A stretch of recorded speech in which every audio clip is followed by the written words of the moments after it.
So today's class is on elevator pitches. Who had a quick read over our elevator pitch guide? Nice. A number of you. Excellent. All right. So if we just jump in, elevator pitches are basically the foundation to all sales. It's the beginning to everything. If you just said your name, I can do a 3-second pitch for you. Here it is. I'm Misty Henkel from Misty Henkel Sales Training, and I sell sales training. Now you know. It's amazing how in 3 seconds you can let everybody know what it is that you do. Somewhere along the way, and an elevator pitch is only supposed to be 15 seconds. It's supposed to be the length of time to get from floor 1 to floor 2. That's it. Floor 2 to floor 3, whatever it is. Floor 5 to floor 4, right? Just drop down 1 floor, right? It wasn't ever supposed to be really long. When you get to a minute, like that's a whole presentation. Like there's a lot that can be said inside that time frame, but it is the foundation to all sales. I have found that sales has become so much easier now than in the olden days. I consider the olden days, hey there, Paul. I consider the olden days before Google, right? So I was a salesman before Google, like starting in the 90s, and I've been a salesman since Google. And before Google, well, the salesman was Google for the customer. Customer had a problem. Customer didn't really know how to solve it. Customer went to a salesman. Salesman was allowed to speak, was allowed to tell everyone what it was that they did, was allowed to ask questions, could get the customer to demonstrate, like they could do demonstrations to get the customer to participate in those demonstrations. Customer loved it. Since Google, now everything's changed. Customer goes to Google first. They don't have to go directly to the salesman. They go to Google before they pick their salesman. By the time they've picked their salesman, they've pretty much picked their thing, right? When they get to a salesman, it's they've picked you out of everyone else. And this is why sales now appears hard, is the customer doesn't want to use the salesman the same way. Salesman, particularly if you're a salesman in the olden days, and traditional sales training says ask really good questions so you can qualify the client. We don't get that chance anymore. The customer already qualified themselves based off all the information that they collected everywhere. And Google is not just the computer now. It is the library, it's magazines, it's whatever TV channel they're watching, it's their friends, their family, their neighbors. It's like everywhere. And the salesman is the last piece before they buy. And ultimately, the main bit of the salesman now is don't be a dickhead. Because if you're an asshole, they're not giving you the money. Right? We don't mean to be. When we decide that we're going to tell them more about what it is that we do, to the customer, it's like, God, I already know this. Like, why are you telling me? Why are you acting like I don't know anything? Truthfully, the poor salesman doesn't know what the customer knows. Plus, we like our thing. We get very excited by it. And as a result, we overshare. I love that skit you sent. I love the skit of the coffee saleswoman. It's good, right? It's just tell me you sell coffee. So I'm going to put that on in just a moment. But because, yes, it is so good, that coffee skit, when it showed up, must have been talking about something, and then naturally the right thing just comes to you at the exact right time. So I have a good one for car salesman. I was talking about car salesman, and all of a sudden on YouTube, I got this car salesman short, and I've gone, that's exactly what I've been saying. So it's like someone literally made the short just based off exactly what I was saying. It's very good. All right. So I've got a few notes here. So here's what I want you to know. Elevator pitches are just ads. They are not a sales pitch. Right? Now, let me tell you the difference between sales and marketing. Does anyone know the difference between sales and marketing, or want to have a go at what they believe the difference between sales and marketing is? I remember your good analogy of the plane, which is 2 engines, one of marketing, one sales. Yes, that's exactly right. Yes. That's exactly where I was headed. So imagine that you're in a twin-engine plane, right? Your business is a twin-engine plane. The right-hand engine is marketing, the left-hand engine is sales, right? So we need sales and marketing, but they are 2 separate engines, right? If you're up in the air, marketing is this, very simply. Marketing is the ad, the bit that tells the customer what you sell, right? In terms of McDonald's, McDonald's runs the single greatest ad ever. They've been doing it for over 40 years. They put it on a billboard. It's a picture of the McDonald's arches and a picture of a hamburger. So basically, they're saying McDonald's sells hamburgers. They don't actually say it in words, but you watch. One day, there'll be an ad that says, we sell hamburgers. Why? Because I keep saying it's going to filter out one day, and they're going to go, we should do an ad that says we sell hamburgers. But basically, because it irritates Simon, he says, it doesn't actually say we sell hamburgers. I said, no, but the picture of the hamburger and the McDonald's sign basically tells us that they sell hamburgers. That's the ad, right? Takes 2 seconds to notice when you drive past it on the highway, right? That ad is enough to get you to the restaurant. And if you're buying something, right, you'll either walk in or you'll go through the drive-through. And based off that one ad, when you get there, the salesman, so the kid at the counter, doesn't market to you. How are you going? Like, they don't build relationship. Hi, how are you going? Where have you driven from? Has it been a long day? Is it hot out in the car? You know, where did you see our ad? How did you know to come to us? They don't market to us at all. They don't build a relationship. They just get straight into sales. What would you like to order? That's all they say. Right? So the ad, the picture of the hamburger, got you to the restaurant, regardless of what you're going to buy. The picture of the hamburger got you to the restaurant. The kid says, what would you like to order? That's it. That's the difference between marketing and sales. So imagine that your plane, your business, twin engine plane, right-hand engine is marketing, left-hand engine is sales. That ad, that thing that tells people what you do, if that doesn't go up, that should run 24/7 for you. If that doesn't go up, or if you stop running that ad, whatever that ad is, your right-hand engine will fail and you will crash land 100% of the time. Basically, the plane, a twin engine plane can't fly with one engine, right?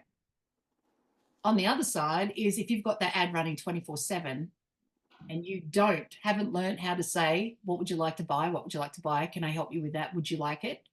If you haven't learned to say that, your left-hand engine will go down and you will crash land 100% of the time.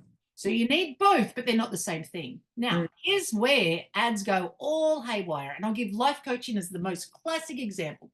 Who's ever looked up a life coaching website and seen like 15 pages of stuff? And you're there going, yeah, and it's giving you all these thoughts and ideas and reasons. And you're just thinking, where's the button to just click it? I wonder how much that coaching costs, right? And for whatever reason, you're on whatever page and you go, oh, I think I might need some of this. And you just, where's the button to click to find out the price? Like, right? We don't need 15 pages of copy. The copy, that 15 pages, is really trying to sell through the marketing. So sell through the ad, right? Doesn't work. Not easily. You might get one or two, but there's 8 billion people on the planet. The majority of the world doesn't like it. Quick question. Who sits there when they want something and reads 15 pages of copy before they decide to buy? Just who does that? Okay, so yeah? Lara, maybe, yeah? Right? Joe, maybe, right? Okay, so what are we looking at? We're looking at 15 of us on screen. We've got 2. Depends on the price, I'd say. Yeah. And now, here's the thing. Do you have to get through the copy to find the price? No, but I'm thinking if I sell a retreat for $3,000, I'd reach through the 10, 15 pages. If I buy a sales class for $25 a year, I'll go like, yes, sign me up, send me the bill. Right. But if you're going to buy something for $3,000, you read the copy? Yeah, I would. Right. Would you read the copy to find the price? No, the price should be there. Right. So you'll go scrolling for the price. Yeah. And then once you know the price, you'll go back and read the copy. And Yeah. that's the point, right? The thing has to tell Americans are terrible at that, aren't they? So this is generalizing, but someone learn it from someone and then hand it out just to put everyone these else. videos that go on and on and on and on and on. And you're thinking, what are you selling for a start? It takes half an hour to find out it, and then the price is even longer to get to. I went to JT Fox last week and I knew exactly what he was selling. It took him an hour to actually tell us. When he got to the sales component, literally sat there for an hour, busting a bee. Like we'd already sat there for 3 hours. And then he just went around and around and around in circles, just never got around. Just tell us what the thing is and tell us the price. You've given us the piece of paper. So seriously, just tell us what it is so we can write it down. Yeah. And we can't make an informed decision without what it is and how much it costs. And so he took an hour to tell us that, and then he wanted to keep telling us why we should buy it. It's like, you should have just told us that at the beginning. Then we could have worked that out over the next hour. Hell, you should have told us right at the very beginning of the day. And then we would have worked it out all day long, and he wouldn't have had to have worried about it. But in 2 separate occasions, he took an hour, 2 separate occasions, before lunch and then after lunch. Wow, it was extreme. Good night. What not to do. Yes, Paul. Sorry. So thoughts on that? Do you think, obviously future focus, like everyone's in a fast mode, wants to click fast, buy fast and get results fast. Say because there's a lot of these talks about doing a 90-minute webinar as a funnel builder to get people in and all that sort of stuff. In your experience, because I was going to go to that one too, but the whole experience was a hard work. And I was just like, I got other stuff to be doing. But thoughts on refining that into, all right, I've got a 15-minute chat. This is what we do. Here's the price. Yeah, the price has to be brought up right at the front, right at the very front. Like, I don't care if you sell something for $5, $25, if you sell it for $25,000. You start at the very beginning. You say, hi, I'm Paul Barnett. We're here and we're going to tell you about this thing just so that you know. If you need extra help, I'm doing a retreat that's $25,000. You can ask me questions about that at the end. And then you'll go through and they'll go, 25,000. Oh my God, I write really good notes. And then as they go through, they'll go, wow, I can see why I'd be at that retreat with him. Let me ask him a couple of questions about the retreat compared to what I've just learned. Right? Yeah. See, here's what happens is when you put the price at the end, the thing and the price right at the end is someone comes in, whether they've paid to go to the class or not, comes in with a notebook going, I'm going to write really good notes because this guy's going to give it all, right? And you'll be there writing good notes. And the whole time you'll be going, and I'm not going to buy the thing, but I wonder what it is that he's going to sell at the end. And I wonder how much he's going to discount it, but I'm not going to buy it because I'm writing really good notes. Finally, you get to the end of that workshop and they say, oh, and this is what I'm selling them because you're all here and I'm going to do it this special price. And you go, I've missed half the notes because I was too busy trying to work out what he was going to sell at the end. But if you do it at the beginning, they'll write it down saying, I'm not going to buy it. But the whole time they're saying, I'm not going to buy it because I'm going to write good notes. But then they'll write good notes and then they'll work out why they need it. I was just going to say, sometimes you know you want something, regardless of the whole process. You either want it or you don't. Yeah. Yeah. And hey, we've all been to those workshops where we've gone, I'm not going to buy it regardless of what they sell it at. You get to the end, you go, well, I've missed half the notes and it kind of makes sense that I buy these ones now because I missed the other half anyway, right? So I'll just get the add-on. You'll end up buying it, but you would have done it. But you'll buy it like this. You'll buy it and go, it does make sense and I will buy it. But geez, why did they have to sell it to me like that? Why couldn't they have been nicer about it? Why couldn't they have warned me in advance that I'll need to bring more cash? Why do I have to feel so sick when I'm doing this because I've got to transfer all the money around the different accounts and do things because I had a different plan, right? You might as well just be upfront saying. In my usual bad manners, I beg to disagree though, because if somebody told me something was $25,000 up front, I would know I don't want it because I know I couldn't afford it. But I would be still taking, if I really wanted to hang around after I realised I wasn't going to be able to buy it, I'd still take notes anyway. Oh, no, that's my point. My brain doesn't work like that. My brain doesn't work what are you trying to sell. No, that's my point. That's my point, Donna. If you know in advance that the follow-up thing or extra help is $25, you'll be taking good notes, right? But you now don't have to worry about how much is it because they already told me. The other cool thing is when you say the price right up front is you can't discount it at the end. See, when you haven't said it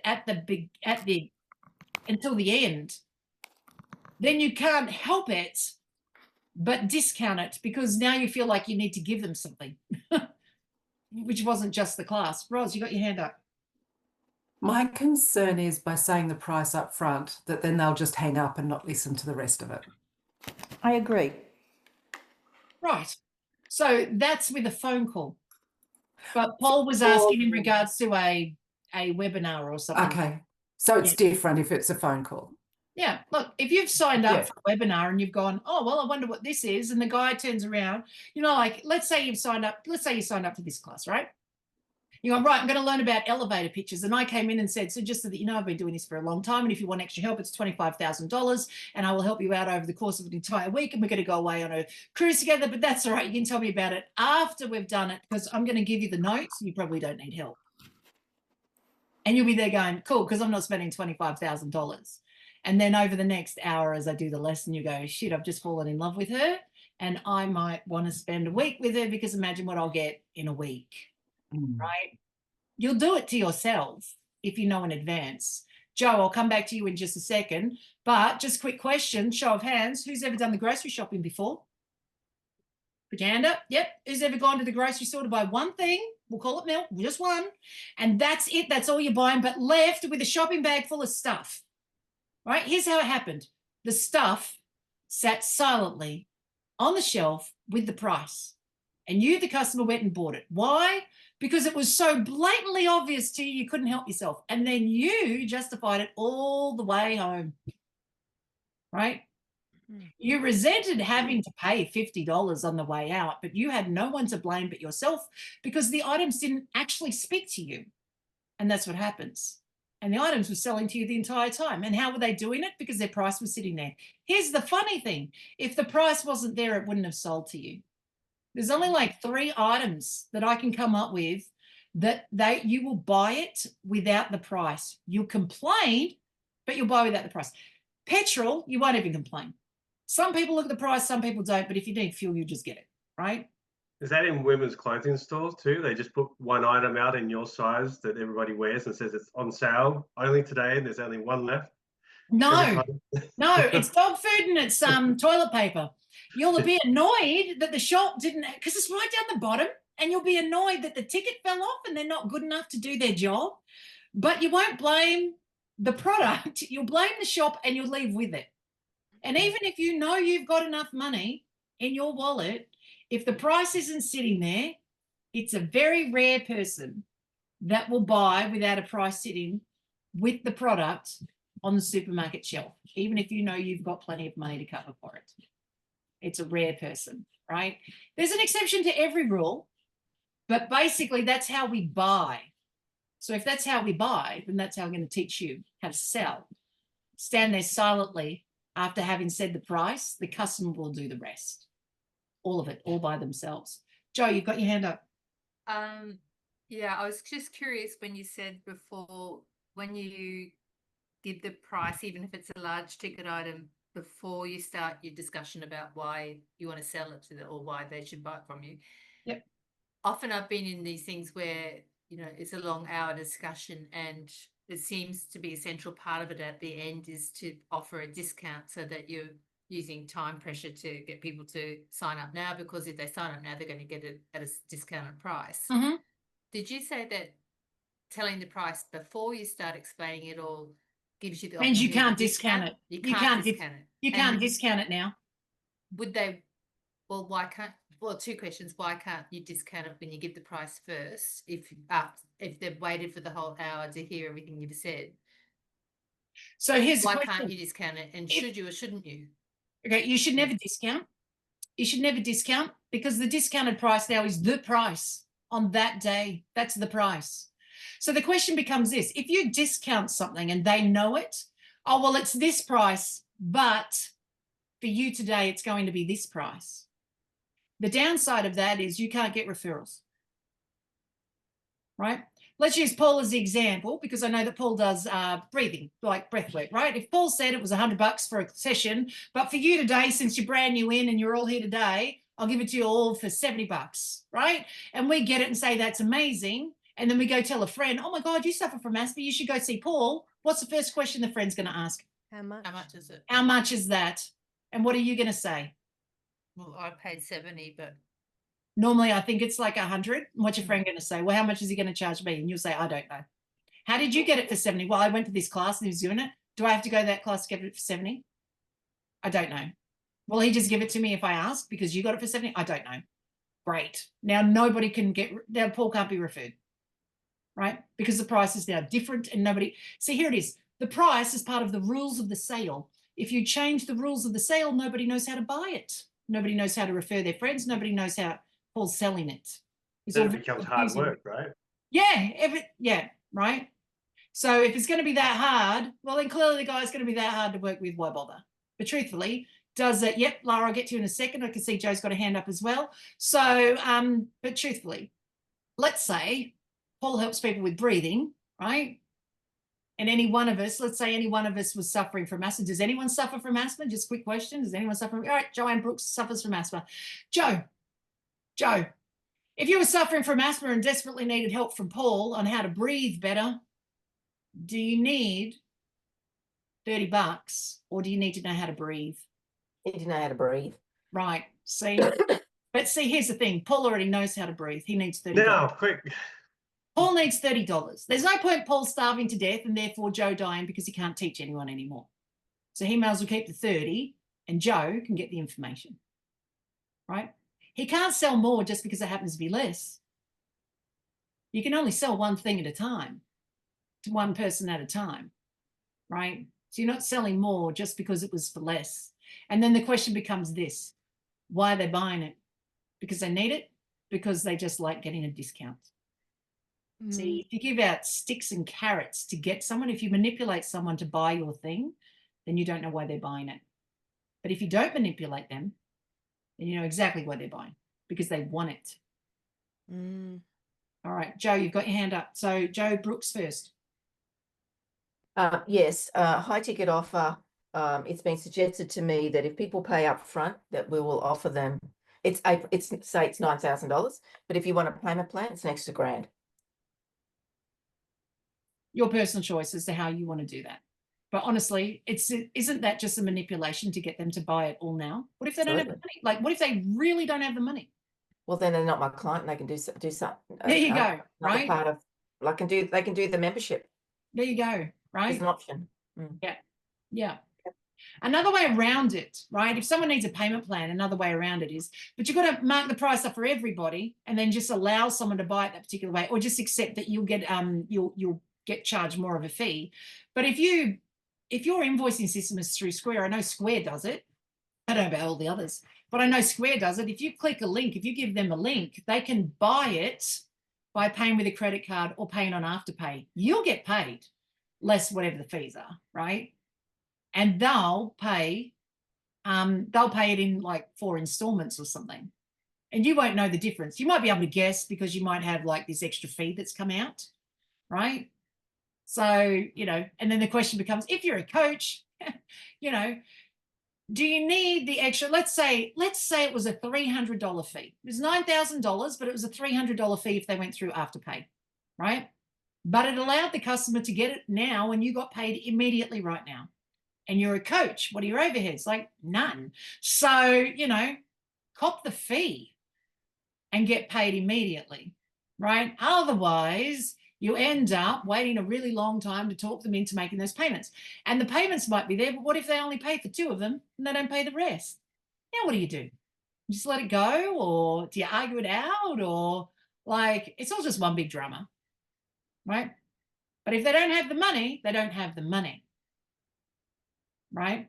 And so that's what it is. Lara, you got your hand up? Thank you. All right, so what do we do about the sales principle of urgency? Because my understanding, and from what I've learned from others, is that when it comes to discounting, that is exercising the principle of urgency, because, you know, essentially the discount is on this day, you've sat through an hour, you know, webinar or whatever. So, you know, or why is it so urgent for the salesman to sell today and not tomorrow?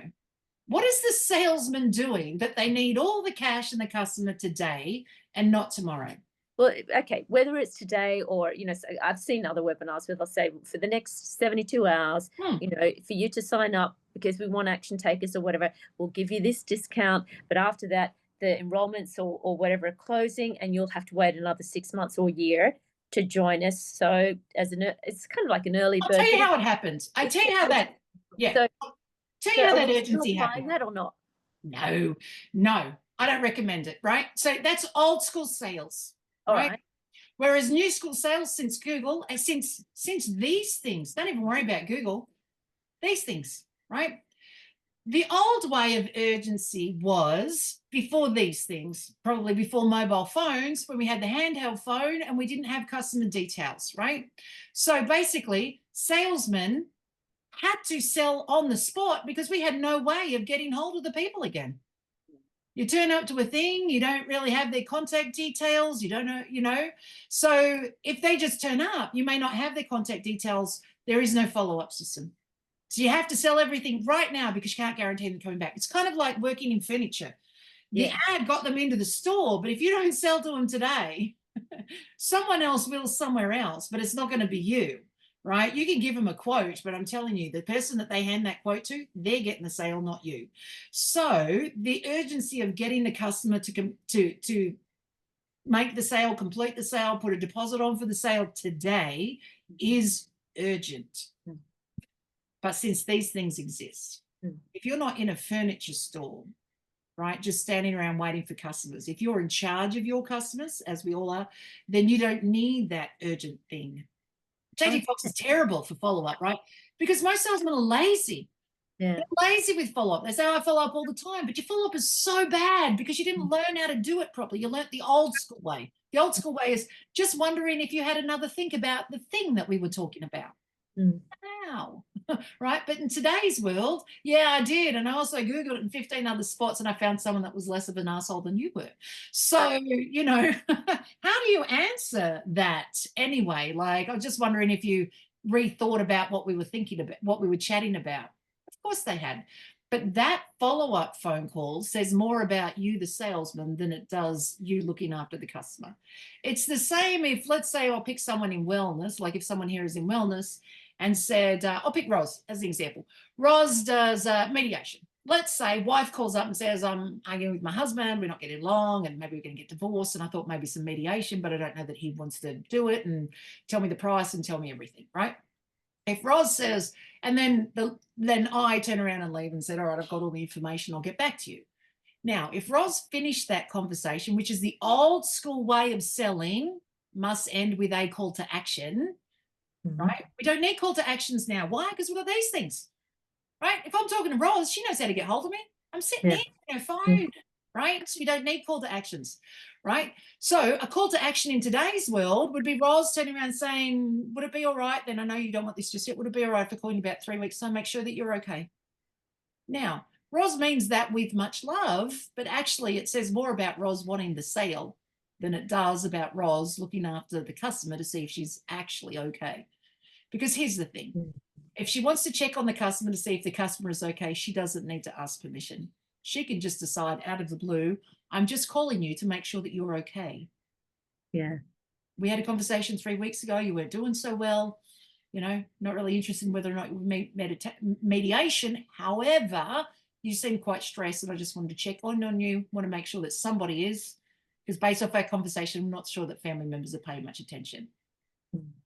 And now, whether they want mediation or not, they've now considered Roz their best friend because you're the only one that's paying attention, right? See, so if you put in a call to action in today's world, then basically what you're doing is saying a sale to me is more important than me listening to you. So don't put in the call to action. Decide to do it because you're a nice person. And then you've got to wait for, because again, we have this. So we don't have the urgency anymore. Not if you learn how to follow up. And we'll get to that, and we'll do that. And there's some follow up in chapter 5 of Overcoming Obscurity. That one's on follow up. Yeah. Chapter probably 5 in how to go from no sales to sales. Step number 4 is on follow up in that one as well. So there's 2 different ways on follow up. Thank you. Can I ask what book you mean when you say chapter 5? Yeah. So Overcoming Obscurity. Yep, that book. So I've sent all the all the notes out. So the one that's got this one at the front just happens to be that the follow-up system happens to be chapter 5 of that one. Sorry, I thought when you said chapter 5, Overcoming Obscurity, I thought that was the name of the chapter, not of the book. Right. No. That's no follow-ups in that. Yeah. Cool, thank you. Books. Yeah, it just happens to be chapter 5 for both. All right. Susie, you got your hand up. I was just going to ask you from your own business. So you're talking about not discounting, but you've offered your $25 to the end of the year as your experiment. So she's cut out. You still with us, Susie? You've discounted your own services. No, I changed the price. So I didn't discount, I just changed the price. It's now changed. It's done now. Right? Okay. I can change it. up whenever I want to. I'm not going to before the end of the year. And I will next year. I promise you it'll be $26. So you all got in early now. Because I'm running the experiment to the end of next year. I did this experiment way back in 2020. How many can I help in 2020? In 2021 for $20.21. That's when it was. And then in 2022 for $20.22. Now it's 2025 for $25. The experiment was in regards to, well, it was a number of different things, but I have to say the results of the experiment this time with a 3-year gap, completely different to the results I was getting last time. The results I was getting last time, I was more curious to know 2 things. Does anyone actually want any sales help? Will they pay $20 for it? And the second one was, out of curiosity, if people want help, can I outsell a coach who charges $5,000? Turns out, yes to both. Right. So, but this time it's different. Results are different. It's in terms of collecting a lot of people. I've had a lot of coaching sessions with people who have been taught, are being taught how to sell by someone else in their industry. So not a sales trainer, but someone in their industry. Life coaches are notorious for it. You'll see it. I write posts all the time in regards to life coaches get taught by life coaches, but life coaches are really good at life coaching. I would assume that Paul, who does breath work, probably gets taught by people who do breath work, how to sell. Now, here's the ironic thing is they're really good at breath work, but not maybe so good in the sales department because that's not what they're expert at. They're good at breathing, right? That would be like me getting ballroom dancing classes from a dancer. Or ballroom dancing classes from Paul Mercurio, you know, from Strictly Ballroom. Turns out he's a ballet dancer. He doesn't know anything about ballroom dancing. In the movie, Strictly Ballroom, that's all that he knew. That bit that we see him in, that's it. That's all that he knows. And I know this because he cooked me dinner 3 years ago before I moved to Chinchilla. All right, there's a story there. But anyhow, he cooked me and a bunch of others dinner. And then I drove him back to the hotel rather than let him catch a cab. Then I got him to myself and I got to ask all these extra great questions. He's a ballerina. So he doesn't actually, he's a ballet dancer. He doesn't know how to get a girl in high heels, give her a twirl and give her a dip. He doesn't know how to do any of that at all. And yet here he is on Dancing with the Stars as one of the judges. So the question becomes, how do you do that? He goes, oh no, I judge aesthetics. As in, is it showy? Does it look good? Will the audience like it? Is it pleasing to watch? He said, I don't judge on the actual how they dance. That's someone else. They judge on the rules. I just judge on, was it attractive? Nice. He said, as a ballet dancer, he said, I can judge that. But a ballroom dancer, he said, I don't know any of it. None of it. So what is that? 30 years later, he still knows nothing about ballroom dancing. Nothing. And that's what he's famous for, right? Yeah. Isn't that interesting? So what was the question that was asked? Just whether you discounted yourself and how that fit in with this. Yep. No, I just changed my price entirely. But along with changing the price, I changed the product. It became something else. Right. So there's nothing wrong with changing your price and there's nothing wrong with changing your price down. Actually, there's nothing wrong with offering someone something. Let's say Joe Watson has, pillar practitioner, 12-week course, turns around to be $3,000. And then someone says, $3,000. Oh my God, have you got anything that's less than that? Yeah, I've got a 3-day course at $375. Her lead-in might be the $3,000 for the 12 weeks. Yeah, I don't have that. What do you have? 500. I can do 375, 3 days. Oh, and they might be thinking, why don't you just lead with that? But the truth is she was selling a completely different product, right? Different product, different price, right? If you're going to change your price down, you've got to give them less, right? So even for me at $25, I've had to learn to say out in an hour. Right? Because everyone knows I'm notorious for just going, for if there's nothing backed in behind me, just for going, right? Joanne Kopp, you got your hand up. I had the same question as Lara. So this is probably a little bit redundant, but one of the thoughts I had was when I put my hand up was sometimes I've observed there's 2 different sort of reactions. There's the thinking with your head reaction, and then there's the how you feel or what you want reaction. And I wondered if that urgency that comes with the discounting is that fear of missing out type of feeling that I need to do it now or I won't get this price. Yeah. And Yeah, it does. Because I know I watched a webinar for an hour and a half. It's really great. What they're offering is really great, but it was something that would be more suitable for a business that's more established.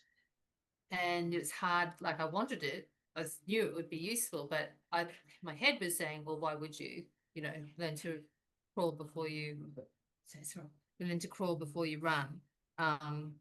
And that, just put that kibosh on it at a mental level, that don't spend another cent until you start selling something. You know what I mean? So there was the heart and there was the head. Salesmen are taught to make you buy now. Oh, yeah. So we are taught, salesmen who learn to sell every day are taught to trick you into making you think that you need it now, right? Here's the thing. This is what I don't teach. I teach how to let the customer buy when they're ready rather than trick them into buying, right? Because, hey, any person can trick a person into buying right now. It's a very lazy sales way to do it. And again, we don't know why they're buying now because you trick them. But what I have never, ever, ever taught ever, because nobody's asked for the class and I've never had to do it, is buyer's remorse. When you learn to let the customer buy when they're ready, the customer won't have buyer's remorse.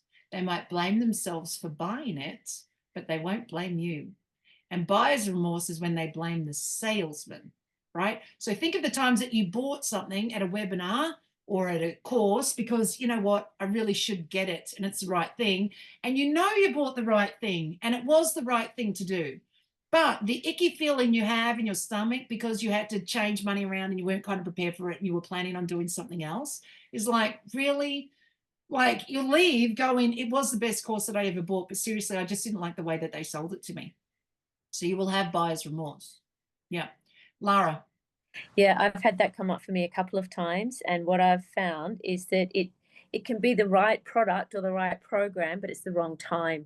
And that's the icky feeling that I'm getting from, moving money around to be able to say yes to that thing. It's like I'm buying tomorrow's thing today. It's not time for it yet. Yeah. That's right. Correct. What? Because they discount it by, let's say they discount it by $2,000. My God, it makes so much sense to buy it now. But hey, in 5 months' time when you actually need it, maybe you don't. And who knows if they can change their price so dramatically for anything, then who's to say that they're not going to do that again? And then they change it completely different.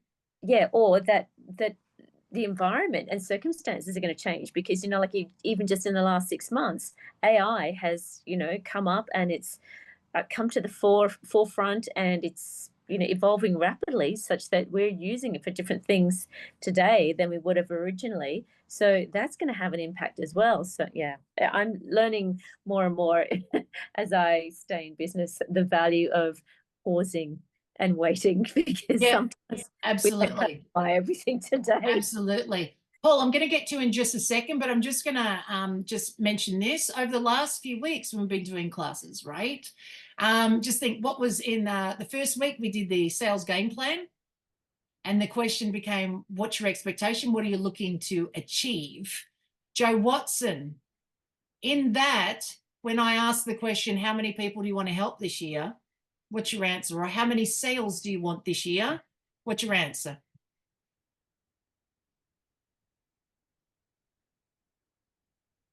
500. Oh, because you've already reached 365. Okay. But in any 1 year, I will first teach everyone to do 365 sales, right? Because it's one a day. The question becomes, how do you get one a day? It's called one conversation a day. So if we look at the urgency, changing the price, manipulation, make people buy right now, it really comes this, why do you need to? If you're going to ask somebody tomorrow, if you're going to talk to someone tomorrow, I don't care if you have a webinar today and get 15 people turn up. Great. Now you've got 15 people to follow up with over the next 2 weeks. You don't have to convert them all today, right? You got 15 days to get through all of them, sit down, have a conversation and ask, why were they at your course in the first place, right? And you'll find that you'll convert them much faster with no buyer's remorse, no icky feeling in their stomach, and they know exactly the price and they can pass your message on and never get it wrong, right? Ever. And everybody knows the rules of the sale. Right. When I talk to people like, let's pour Kangen water. I'll give them cop them with a bit of a beating tonight, but only because they sell a product that's $7,000 and everybody likes to say, but because it's so high end, right? But Kangen water people can easily say to me at any one stage, oh my God, Missy, you know, it was an outrage. I had someone I've been recruiting for 4 months to buy a Kangen water system. And then somebody swooped in from somewhere else and sold them a different health product. And now they're not going to buy it. It's an outrage. I said, it is an outrage. I said, what I found outrageous is that you took 4 months to not convert a person that really wanted it. I find that outrageous. And I said, what's even more outrageous is that you're complaining about it 160 days into not selling. What did you do with the other 159? Because you should have spoken to 159 other people. And if you spoke to 159 other people, you wouldn't have noticed that one that disappeared. And that's more to the point. Why do you need to sell to everyone today if you're doing a webinar when you've got every day for the rest of your life to still do a sale, a sale, a sale? Quick show of hands. Who's seen anyone get 365 sales in a year? Who's seen it?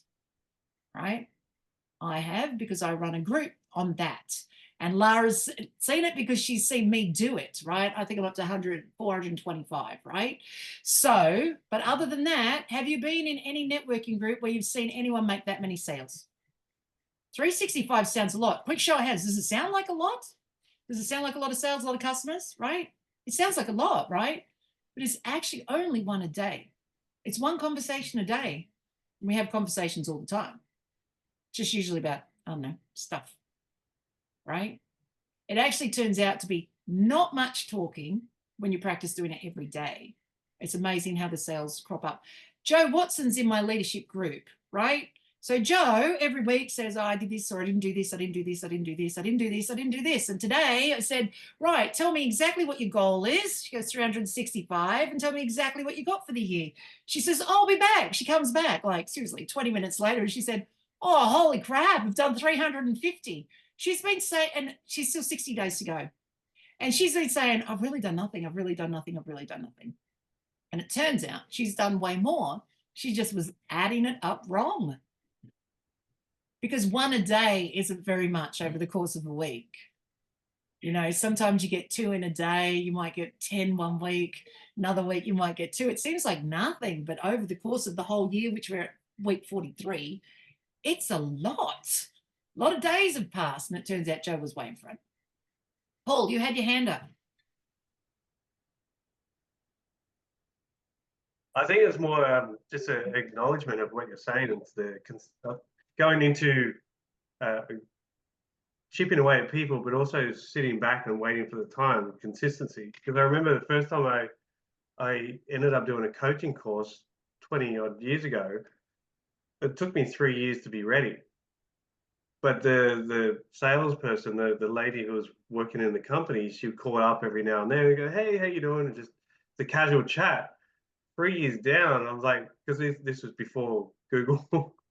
This was like a little advertisement in the local paper, and you know, I circled it. I've still got the clip actually, because it's, you know, a monumental sort of moment. But the consistency of them calling up saying, hey, just check it in, and then from that moment of her being consistent, I spent almost, you know, 6 to 8 years with that company. Not only volunteering, but then coaching and spending money with them, doing courses, and then working with them. It's like this, the relationship was built by being real. That's right. And I think it was just like an acknowledgement of that, you know, what you're saying. It was like, it reminded me of what happened for me, and like it put me onto that trajectory of where I am now. Yeah. Like if I hadn't have made that choice or decided, or that person hadn't called me up that last time, may be in a different position than I am now. Yeah. And I think that's really cool. Yeah. So when they say the fortune is in the follow-up, if you learn how to follow up properly for today's customers, right? Anyone could have learned to follow up for yesterday's customers. But that was a long time ago. Everything's changed. It's kind of like with AI, right? I don't use AI, but I accept it's out there. Who remembers the Seinfeld episode where Kramer had decided that he wasn't going to partake in daylight saving anymore? That he wasn't going to change his clock at all. It was just rubbish. It seemed like a complete waste of time. And Jerry says, I'm pretty sure this isn't going to end up a problem for you, right? And that day that he chose not to put his clock forward an hour, he goes to a basketball game. He's the only one sitting there for like an hour. Like he turns up an hour before what he thinks an hour before the game. And he's like, why am I the only one here? And then when he thought the game was going to start, people started coming in. Why are they coming so late? Why is everyone accepting that? And then the game started, according to him, an hour late and everyone was getting into it. And he's like, he was furious. And then every meeting he went to, everybody appeared to be an hour late until he just threw a massive tantrum on the whole thing. And it was all because he just refused to partake in it anymore. Hey, look, just because you don't like it doesn't mean that it doesn't exist, right? The old way of doing things just doesn't exist the same way anymore, right? And yes, you can use the old systems, but there's a lot of bad will in all of that. And it's actually way faster and way easier to collect customers that like you from the very beginning and like the fact that you were gentle with them and gave them a chance to catch up when they were ready. And ultimately, if you learn to talk to a person every day, you don't notice it takes that long, right? So you just kind of let it all happen. All right. So elevator pitches, this is what we're going to, so this is a very important conversation because everything comes back to the elevator pitch. If you can't say what it is, then you can't sell it. But on the other hand, if you're changing the price and you're doing things, who noticed in the elevator pitch guide that I have price in there? So, right. So the guide says, you know, full name, business name, IMA. I sell, it costs, and the people who buy it, right? The bit about the price is so important. Because here's what happens. Let's say you're at a networking event, right? Susie and I, we go to an online one, Women in Business Connect. It's a Central Coast one, right? We go to a networking event. We turn up once a month. Here's what happens, right? If I said that I was a sales trainer and I help with sales training, right? And I didn't say the price, Susie would go, oh, yeah, that's the sales trainer. Because a month later, I'm going to turn up and say the same thing. I'm a sales trainer. She'd go, oh, yeah, that's right. Now I remember. Third time, I've heard you say that. By the fourth time, she'd be there going, I know that she's a sales trainer, but seriously, I wonder how much it costs. And here's what happens is she won't go directly to the salesman and ask because, you know, the salesman might think that she wants to buy. So she'll start going around going, okay, so Misty's been turning up. I know she's a sales trainer. I know she helps out. She'll ask the host, you know, how much it costs. She'll ask someone else, has anyone had a one-to-one with Misty? Has anyone found her information? Does anyone know any of this? It'll take her about 15 weeks before she gets cranky and says, Misty, can you just tell me how much it is? Because it's been bugging me. But if I told her at the very beginning, I'd be 15 weeks in front. And she wouldn't hate me by the time it all comes around, right? Oh my God, I wish I had just known at the beginning. It's taken months to work this out, right? Just so say the price. Here's the worst that can happen when somebody says to you, when you say the price. Actually, can anyone tell me what's the worst thing that someone can say to you when you say the price? Say no. That's it, potential customer or something like that. No, but let's say you're at a networking event and you say, all right, so I sell this, it costs this, and you know, that one of your other networking buddies comes up to you, wants to give you some helpful information. What's the worst that they can say to you? It's too much. I think you're too much. Nope. Nope. Okay. Joanne Brooks, what are you going to say? Oh my God, I can get it way cheaper down the road. Nope, it's this. Okay, so I'm clearly asking the question the wrong line. No, they'll just say this. Don't tell the price. Don't say the price. Don't tell anyone your price, right? That's where I was headed. I was clearly going the wrong way. So yeah, if you say the price at a networking event, the worst that can happen is another networking buddy will say, don't say the price, so never say the price, right? Here's what I want you to know. You get to say this. Here's your line, write it down. Why not? It's not a secret. See, if you keep it a secret, you can't sell it. There's a reason why cars have the price on them in the car yard.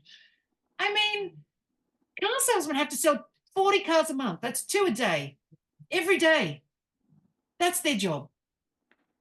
There's a reason why cars have the price on them in the car yard. It's just easier to talk to the customer when they already know the price, right?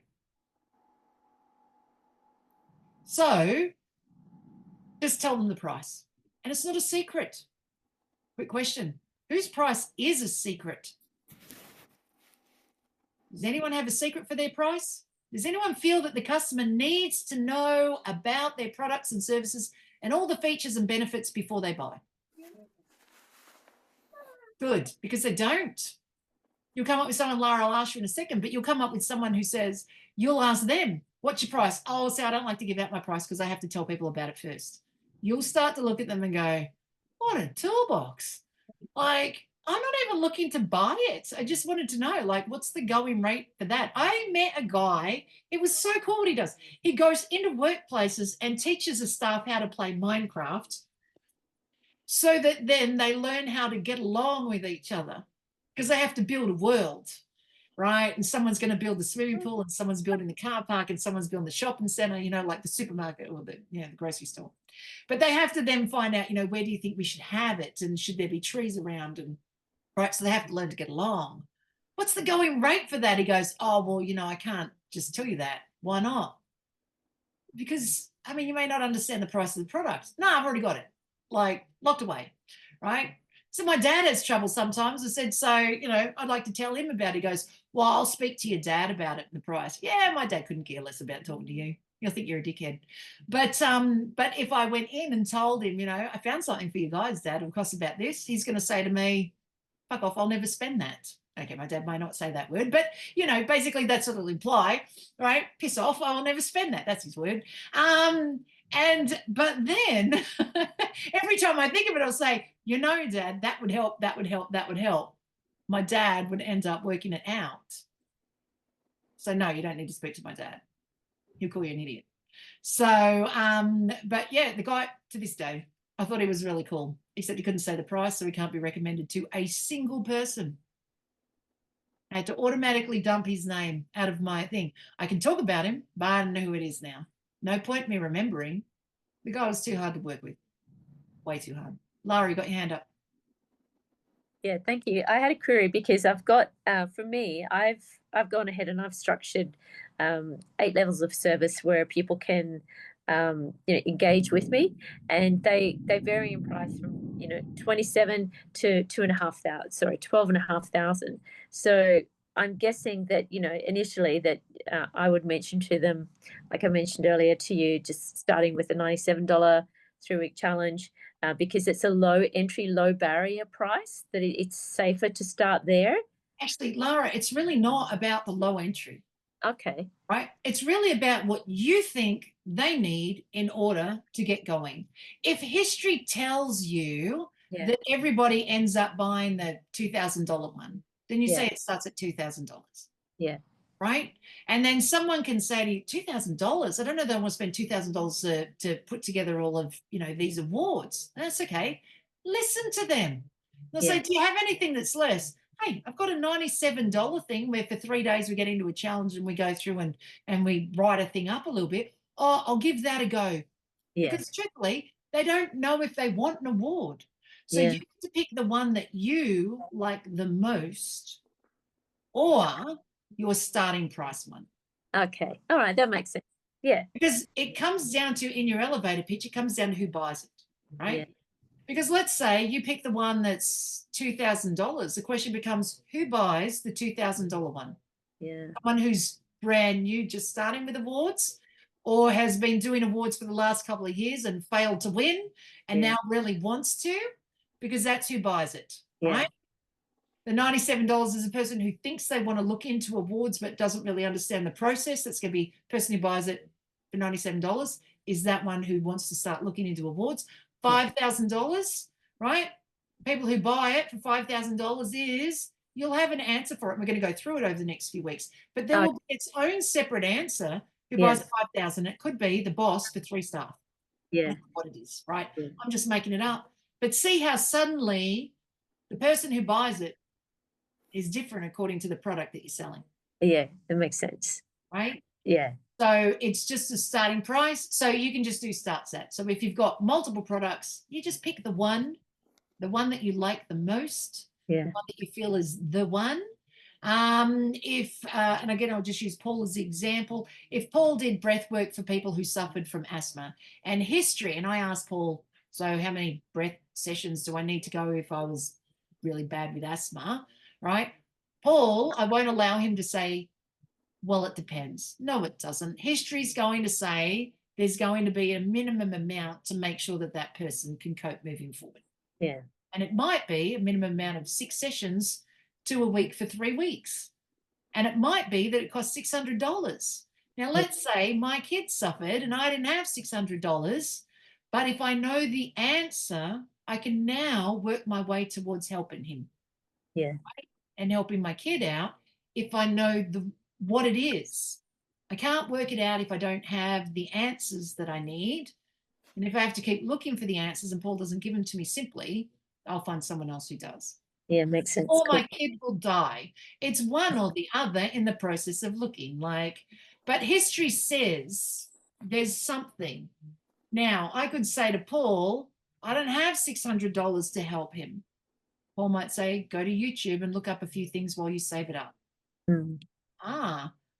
He was helpful. Yeah. That's what I want you to know. When it comes to your elevator pitch, Yeah. it's an ad. It's not an instant sale. It's just an ad. Yeah. Right? But understand this, when it comes to ads, out of sight doesn't equal out of mind. Okay. Thank Right? you.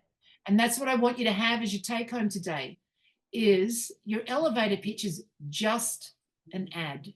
It is not an instant sale. It's not a sale. It's an ad. And out of sight doesn't equal out of mind.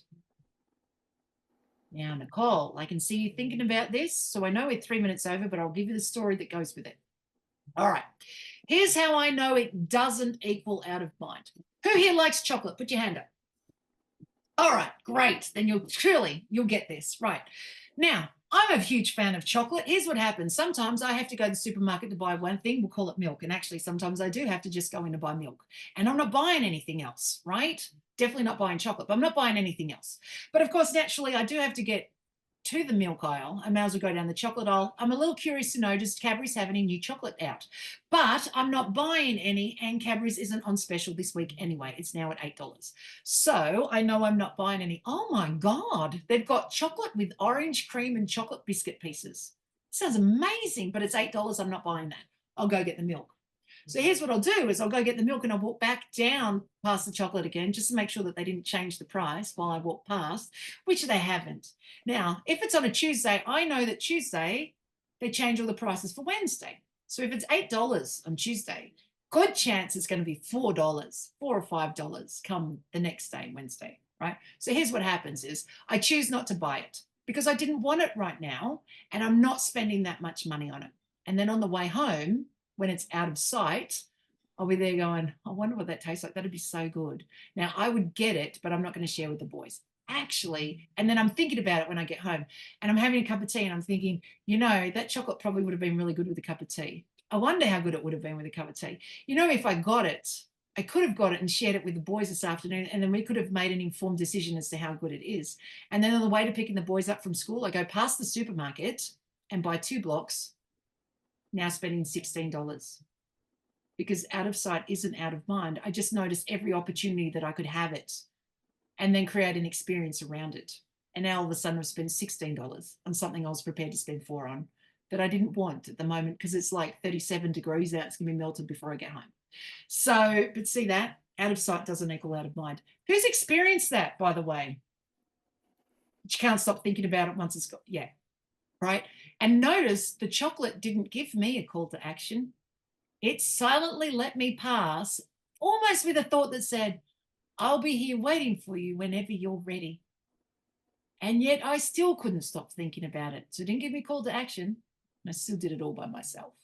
All right. That's how everybody shops like all the time. Right? So that's the thing. Out of sight doesn't equal out of mind. It's only out of sight. If the customer found you once, they were already looking you up, which means you're not out of mind. They're just trying to work it out. Right? And then later when we get into follow-up, we get to see how this works with the follow-up later on. All right, quickly, very quickly, Lara, what's your take home today? Thank you. Take home today is less is more for my EP. What I've found is most people end up going for my 3 awards coaching program, which is about 3.5. It's 3697. So I'm in two minds now whether I mention that in my EP or whether I just mention the $97 one, which I'm promoting at the moment. It's just for people to really get to know me and also have an experience of getting awards ready. The 3 awards program is when they're already ready and they want to just go ahead and compete and go for awards. Here's your elevator pitch. You're Lara Arden from Business Awards Coach, and you're a Business Awards Coach. You do How to Win at Business Awards. It costs $3,000 or $4,000, whatever you said. And the people who buy it really want to win. Yeah. Okay. That's the difference. Right. The That's it. challenge, the 3-week challenge is for helping people get awards ready. Whereas for those who really want to win, they're all in. Can you just say it? Somebody else says, I really want to win, but I don't want to spend $3,000 on it at the moment. Yeah, no problems. You should do my award challenge. It's $97. Yeah. Person's already standing there talking to you about it, right? Okay, cool. See how you just picked a completely different product when somebody's told you what they don't want to do. Yeah, no, that $97 one gets started. Oh, I didn't know there was a 97. And see how easy that was. Yeah. Without any fluster of the price. That's right? it. And we'll get into sales objections at another time. That will cover all of that. But ultimately, you just change it to a different product when somebody has complaint. There you go. You. You're welcome. Susie, what's your take home? Just that don't be scared to say your price up front because it shouldn't be a secret. Sometimes in what I do, we do that thing that you said not to do. We tell everyone about the program first and then tell them the price. So I'm going to change that around. Yep. What's your price? $587. There you go. I help people lose weight. It costs $587. I'll tell you about it right now. Done. Yeah. Right? There it is. It's just done. Right? Joanne Brooks, what's your take home? Scrap the discount, it's $9,000. Yeah. It's $9,000. There is no discount. That's the price. That's the price. There it is, right there. Roz, what's your take home? My take home is to follow up with people, not to say I'll follow up, but to just follow up as caring.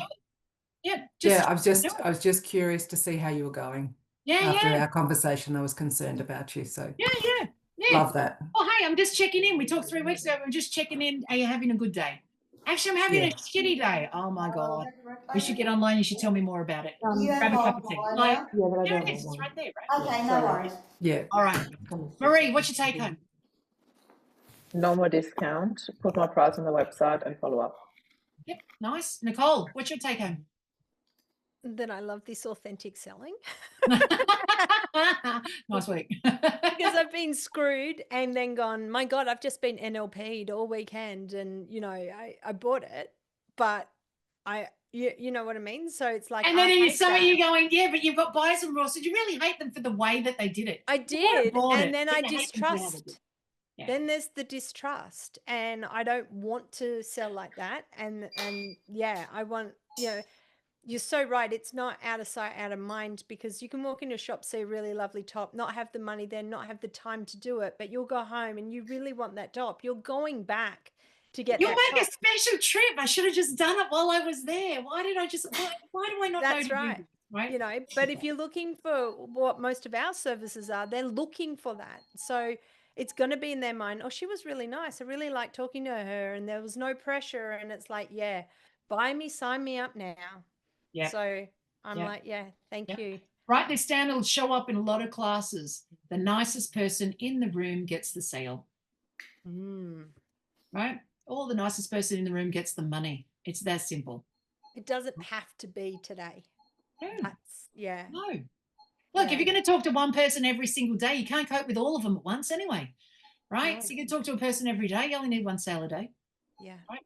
365 by the end of the year. Donna, what's your take home? I still don't agree. Okay, what part?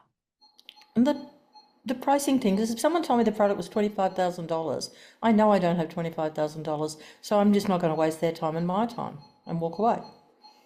But you're saying it's hypothetical compared to you don't even, if you were going to a webinar because of the information that was there and they happened to say at the very beginning, by the way, extra things that I do, I usually charge $45,000.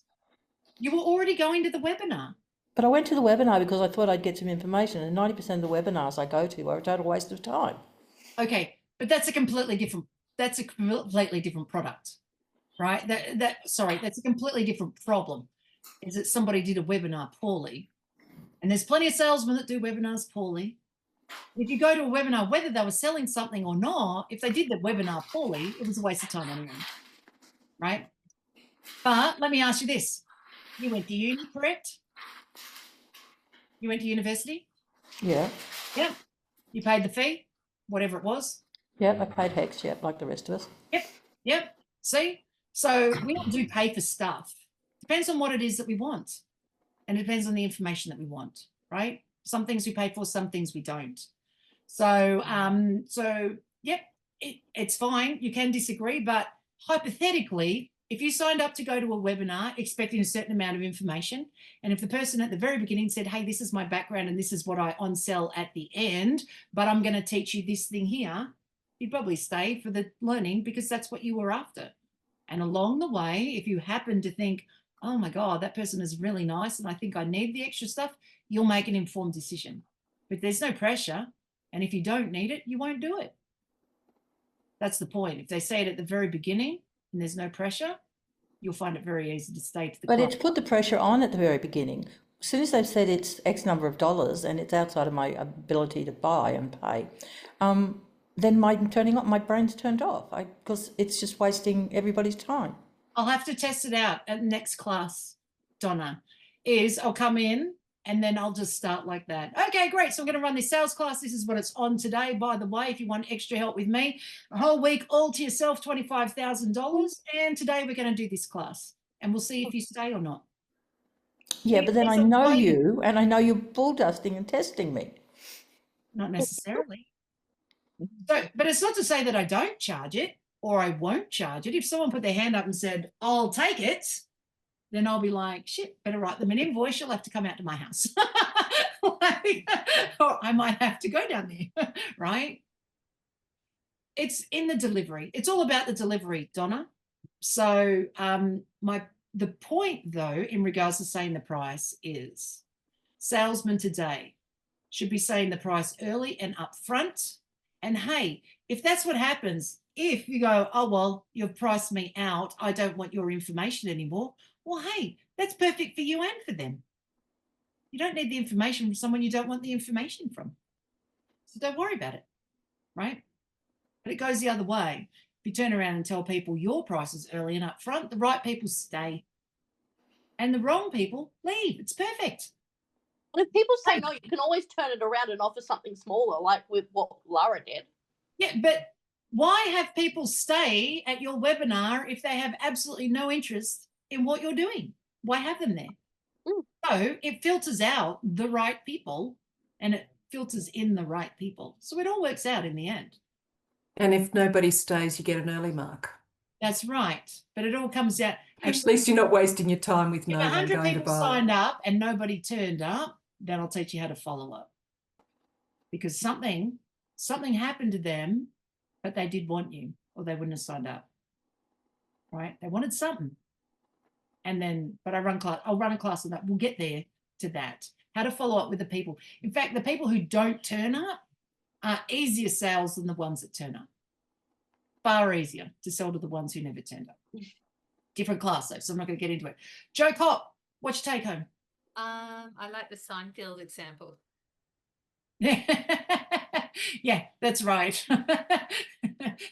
Using old school sales in today's world is just ignoring the fact that things have changed, right? And it's as good as not changing your shot clock during daylight saving. Joanne Watson. So Joanne Kopp and I are both in Brisbane. If we decided to ignore that the rest of the world had changed their time, we're at a world of hurt. World of hurt. Joanne Watson, what's your take home? That out of sight doesn't mean out of mind. Yep, excellent. Lana, what's your take home? Just how easy you make it and how you can switch it up.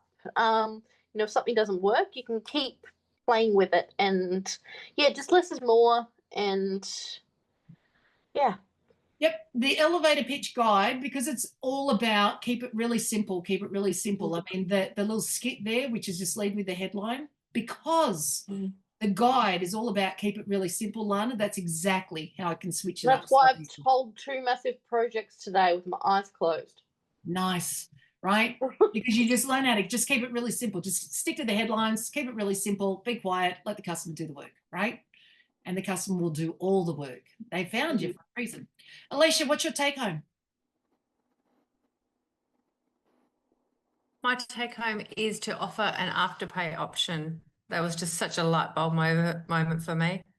Yeah, nice, nice. I found out by accident that Square does afterpay. It was a person once who joined some classes and then said, oh, I wanted some coaching from you. Oh, there's no afterpay option with this invoice. Do I have afterpay? Do I? She said, yeah, when I click the link to buy, there's afterpay, but when I get an invoice, there isn't. Oh. And then so whatever it was that she was buying, she said, can you just give me a link to pay? Sure. And then that's how I found out about it. So there you go. In Square, it's not in an invoice, but it's in a link to buy. Problem with a link to buy can be that it takes them a while to click the link to buy. But with an invoice, they'll click it faster to pay. But, you know, where's the customer sitting? They didn't have the money, which is why they need the afterpay, right? But yeah, just be aware of it, but you don't lead with it, Alicia. And we'll get to that on a different day, those payment things. You just don't lead with it. It's only when the customer says, do you have payment options? Yes, I can give you a link for afterpay.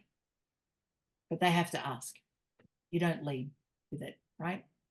If you lead with it, that's you solving a customer's finances before they've asked. Quick show of hands. Who loves it when you go into a store to buy something and you said to the salesman, oh, no, it's at a much higher price than what I thought and I don't have the money for that. Thank you anyway. And who loves it when the salesman says, here, let me explain to you why this version is better and why you should spend the extra money. Who loves that? Yeah, isn't that interesting? See, so you can't lead with a payment option before the customer has asked for help with payment, right? But just know that it's available sitting there. Paul, what's your take home? Lots. There's a lot coming through, but probably the biggest thing is probably I guess a paradigm shift within that space is there's always been a funnel, start with a small, go big, but flipping that funnel to go big and then, you know, drop to the small if necessary, because ask for the value. You've got the value. The work that you do is valuable.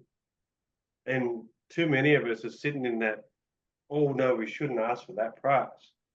But I you know, it's still some work on for me, but I think it's a great idea to start with, to go, let me start with the high ticket one and then work.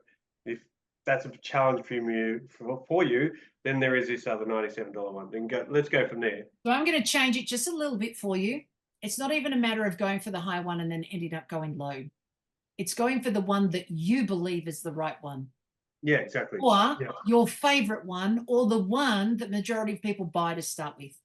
So it doesn't matter. It might sit in the middle, right? It comes down to what the customer asks. I know with acupuncture, right? Because I had someone in class years ago when I first started running these classes, how much does it cost for, you know, what can it help with? And the guy said, Cal said it was, it can help with alleviate the symptoms of hay fever. Really? Sissy grew up with hay fever?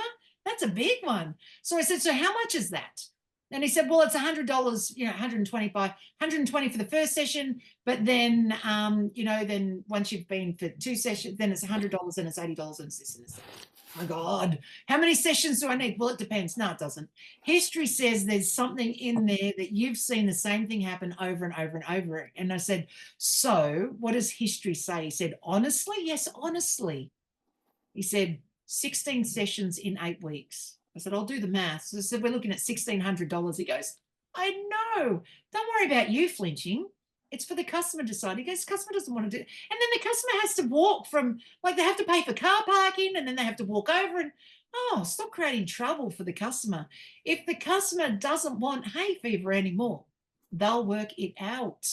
But you've got to give them the real information, right? And here's what happens. It all gets fixed later in sales objections. Someone will say, $1,600 to get rid of hay fever. I don't want to spend that. So most people pay with Visa, MasterCard, or American Express. I don't have the money for that. No, most people don't. Well, then how do I do it? You save up. Right. Can I do it like instead of one session a week for 8 weeks, like 2 sessions a week for 8 weeks, it's $200 a week. Can I do it one session a week? Cal says, yes. He says, so it'll still cost me $1,600. No, it'll cost you $3,200.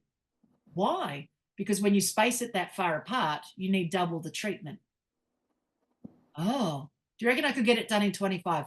You might be able to. History says it'll take 32. See how? Now, it's just information. It's just facts. All the customer can do is collect the facts and make an informed decision for themselves moving forward, and see how the customer may not be able to make that decision today. And then you'll end up, when you give the facts, say, I don't expect you to make the decision today. I just want you to know the answer. I don't like what you're telling me. Most people don't. Nobody likes what I'm telling you, but it's important to me that you have the information so you can make an informed decision. I found someone who can do it for cheaper. If they can do it for cheaper, go there. I'll be your plan B. How many sessions are they giving you? I don't know. Were they accurate in telling you what history is for their other clients as to how long it'll take for them to get over it? I don't know. Okay, I want you to go back and ask them. I want you to ask, how many sessions does it take for me to get over hay fever? I've had it chronically for my whole life. I'm now 48. If he turns around and says, oh, well, you see, well, it kind of depends. Just know they're making it up as they go along, because it doesn't depend. There'll be an amount that he's really good at. And now it's just you and the facts against the other guy who can't answer a question. And it'll come down to, you know, at least Paul could give me an answer without sounding flustered. This other guy, what else is he flustered at? I don't even know if he knows what he's doing anymore. Right? Now, how I'm doing that is I have a system where it's just, there's certain answers that will get through across classes that I'm just running the exact same answers that it would be for, it doesn't matter what the product is. And so while I'm making up the story and the answers are real towards the classes, but the system follows exactly the same. And the secret is learning to not be flustered and give the answers as facts so the customer can decide. The customer will always get anxious around price. You turn around and say, I don't like what you're saying. Nobody does. Customer gets to sit there and go, oh, so I'm not the only one that's feeling anxious. No. And they might say it out loud. So other people get anxious about this too, all the time. Oh, it's just me. No. Then how do other people choose to pay? I just tell them to save up. Oh, okay. Like, it gives them somewhere to go. Right? And it's not pushy. And usually you'll go find the money and get it all done in one hit. My son is 13 years old, my youngest one. And he says, I really need you to sit down and explain to me how I am expected to buy a house for $1 million when I'm old enough to move out of home. And I ended up having a conversation with him is nobody's expected to buy a house when they move out of home. It takes 30 years. I don't want to pay it off. No, nobody wants to pay it off. I just want to pay for it and move on. Everybody does. It takes 30 years. It hadn't occurred to him. Even though we have a mortgage, it hadn't occurred to him. Right? Just facts. He was getting quite upset, but it's just facts. Yep. Megan, what's your take home today? I just like what Nicole said, it's an authentic way of selling. It's kind of, I've been here since 2021 with you, and I don't hear the kind of jargon and sales dynamics and, you know, all that kind of, you have to do a funnel and a lead in and buy now and blah, blah, blah. And it's just nice to sit in this space where it's kind of authentic selling, because you don't have to stress, because you're not trying to manipulate someone. You're not trying to trick someone into buying it. You're just saying, this is what I have. If you would like it, this is how much it costs. Let me know. And it's, I find it easier to sell like that because I feel less like a fraud or like an imposter, because I'm not. I'm just here. I like it. I like it. So ultimately what I do is I turn us all into a product on a supermarket shelf. You're just sitting there on the shelf with the price and letting the customer decide when they're going to pick you off the shelf and take you home. I love the transparency. There's that old saying, confuse them and you lose them, whereas this just makes it all really clear. And you've just annihilated anxiety right up front. It's beautiful. Thank you. Love it. Excellent. All right. Thank you, everyone. Thanks, Misty. Thanks for staying on that little bit longer. Thank really you. useful. Misty. Thanks, Misty. Thanks, Misty. Great. You're welcome. So we're going to keep doing Bye. elevator pitches over the next couple of weeks, but have a look at the follow-up stuff that's in those two books that I'd said. Yes. We'll also have a bit of a look at that, but because they all end up getting dragged together, but it all starts with the elevator pitch. It'll be a number of weeks as we go through the different components and practicing sections and getting that right, because we can extend on everything once we've got the elevator pitch down. Love it. Thank you. Thank you, everyone.